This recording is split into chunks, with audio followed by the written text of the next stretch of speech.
Hey there, baseball fans. It's Ben, and I'm back with a recap of one of my previous videos where I went and bought what I thought was a junk wax heavy baseball card collection in Cranston, Rhode Island. So this is the Cranston Collection. I went through all the boxes. It was about 20 boxes, so it became pretty clear pretty early on that going through all the junk wax on camera didn't make a whole lot of sense. So just doing a recap video for you here. So let's start off with the things that I really care about in this, which is I got a bunch of PC cards.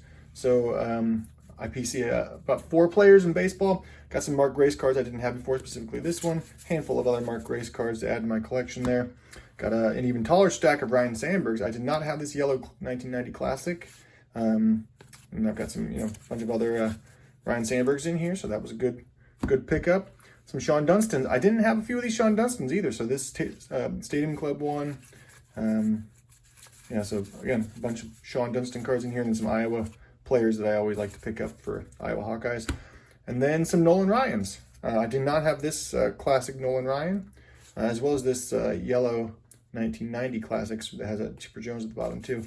But some nice Nolan Ryans to add to my collection. So that makes my day regardless. Now on to the other cards. The way I approach these collection buys is, I try to make sure that I can get my money back, so it becomes just like hey, great, this didn't cost me anything and I got to have a lot of fun. So I paid $60 for this whole collection. So in my mind, I'm thinking, okay, well, if I get a certain number of Hall of Fame player cards that I get about 20 cents a piece for, ultimately in my pocket, kind of on average. So I need about 300, we'll call it, Hall of Fame cards to be able to hit that $60 mark and make my money back to break even on something like this. So good news there is I was well over 1,500. So that makes it like no brainer that yep, got my money back, and all the rest of it is just gravy and just me having fun with spending some tons of sport cards without having to spend money.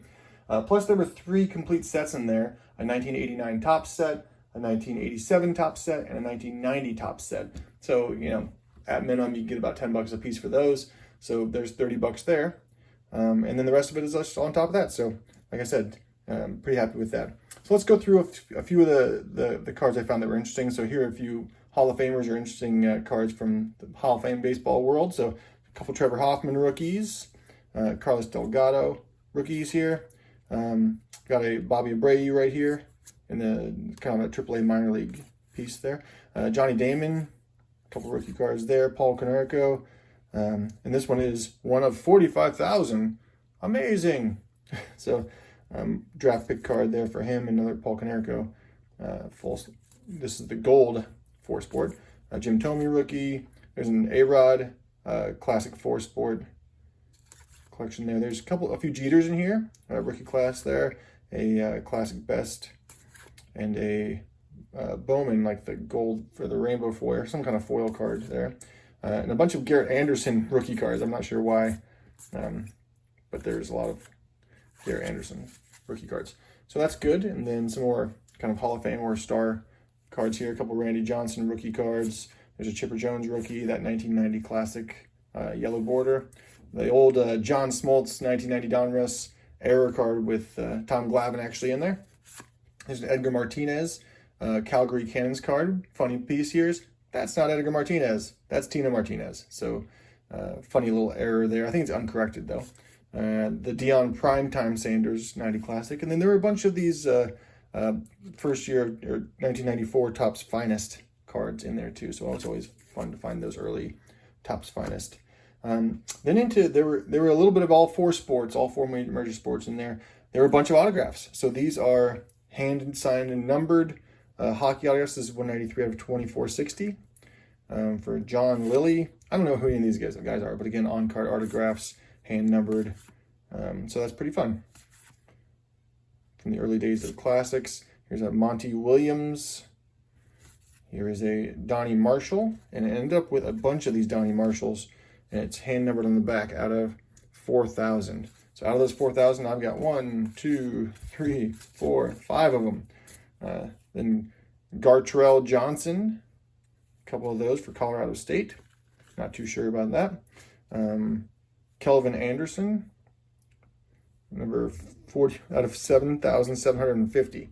So that's interesting. A couple baseball ones here. Again, hand numbered out of 7750. Jason Kelly and Doug Webb. And then a Rusty Wallace random one that's not autographed.